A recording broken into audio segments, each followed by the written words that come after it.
G'day, my name's Graham Gordon Thomas, and I'm now about to reveal to the world for the very first time how the term chip and French fry came about. As we know, the Napoleonic Wars were fought between England and France over this very argument. The English said they've invented the chip, the French said no, we invented the French fry, and they so had a war with Napoleon, and eventually Napoleon lost, and it changed the whole course of financial history. But that is only part of the story of the argument about French fries and chips. So I want to tell how it happened, the real story about it, and why they are called the French fries and chips, and put it into historical context. Now, when people first went to South America, before them people had not heard of the potato, and when they went, explorers went to South America, they discovered that the natives there subsisted on potato. That was the mainstay of their food, potato and beans, and that is runner beans, not baked beans. Now, what happened was, when Queen Elizabeth I, she sponsored out of her own purse, her own money, Walter Raleigh, who was said to be a lover. She sponsored him to go over to South America to see what he could bring back, exotic things he could bring back for the Queen of England, because she'd heard about the Spanish getting all the gold and what silver out of there. She thought she wanted a part of this. Anyway, she sent Sir Walter over, and he went for some time, and when he came back, big entourage, she went down to the docks, wherever he arrived, and she sat there in a big chair, and carpet laid down and everything, and said, "Okay, Sir Walter, show me what you brought back. From the money I've put in, I want to see what I get in return for my investment from the Americas."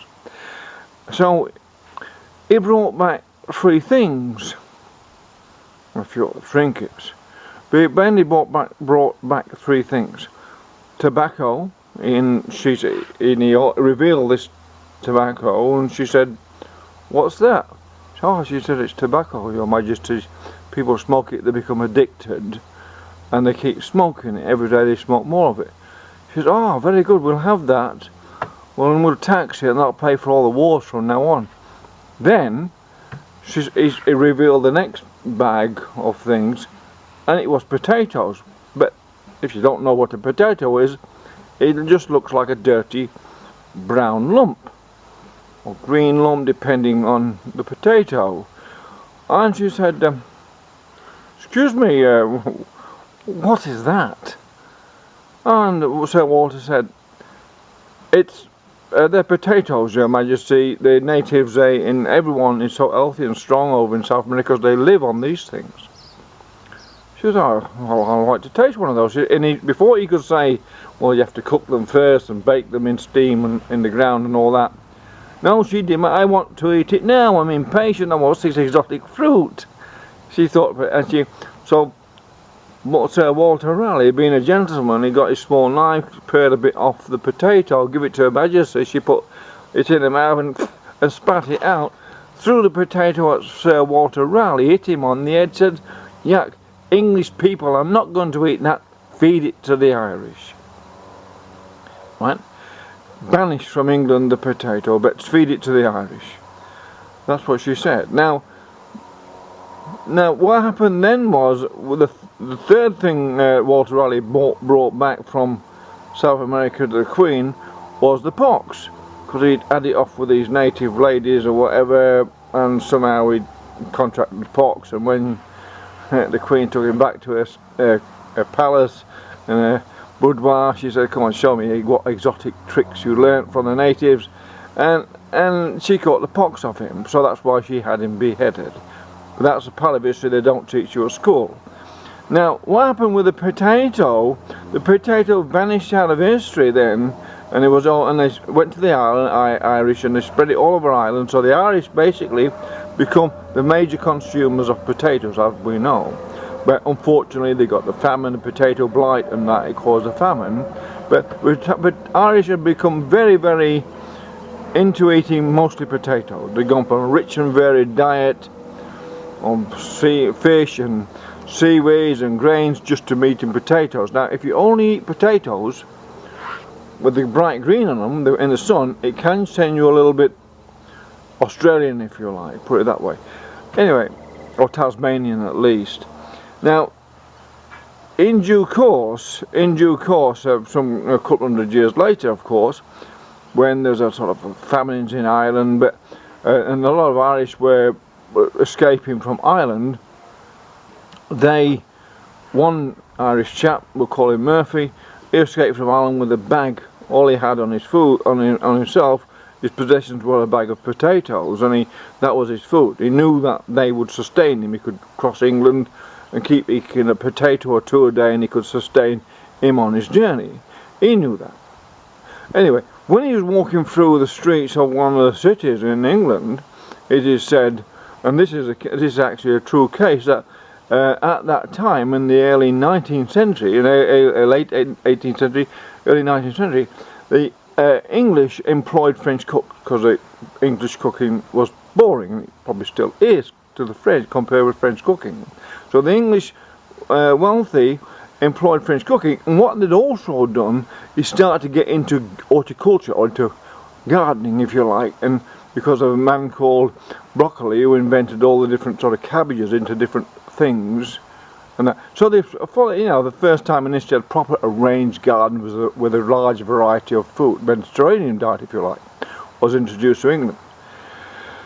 Anyway, the English still as yet hadn't seen the potato. They hadn't heard of it, had forgotten. It's just a mythical thing the Irish eat. Anyway, this Irish man is walking through the streets, and he goes past a rich person's house, and he sees the garden. He's sort of mesmerised by the beauty of the garden. He wanders in there half days and says, wow, look at this, it's beautiful. And the gardener says, oh, you! He waves a stick at him. He says, stay there. And he collars Murphy, and he says, what have you got, thieving, are you? And he opens the bag, and he said, what's this? Because it was not in the memory. What is it? And the Irishman said, well, that's me food, that's me potatoes. And he said, well, what's potatoes? He said, well, that's my food. And so the gardener did what Elizabeth did, tasted a bit of potato and said, oh, God, only the Irish should eat this. And the Irishman said, no, no, no. Anyway, what the gardener did, he went to the Frenchman who was in the kitchen, and there's a kitchen window. He chucked all his peelings out the window, they did. And the French cook, and so the gardener said, hey, Frenchie, yeah. He threw the potato into him through the window, and he said, look, see what you can do with that. The Irish fellow here says that's his food, see what you can do with it. So the Frenchman also took a bit of potato off with his knife, bit into it, and said, oh God. He said, I know what to do.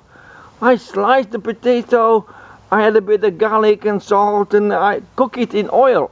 And so it was, and that was a revelation, a revolution in food. Take away food, the whole world was changed from that moment. That French guy in London slicing the potatoes, effectively making chips. So what happened was, he said, pass a few more in. That's why the gardener passed a few more in, chopped a few in. He put them out size, and when they cooked them, he give them to the gardener, and he shared some with the Irish guy. And the Irish guy said, look, the French fries the chips. And that's how the term French fries and chips came about. Now there's more to this story about if you only eat potatoes what have got green on you, you end up speaking like this, mate, mate, and all that, and you end up speaking like an Australian. See, when Australians first came here as convicts, had eaten potatoes for many generations, and that's what ends up in Australia is a bunch of potato eaters, if you like, especially in Tasmania. But that's another story, and might not be politically correct to tell, but why you get, why food and environment affect the intellectual outcomes of a nation. Anyway, that's the story of the chip and French fry, revealed to the world at last. Thank you.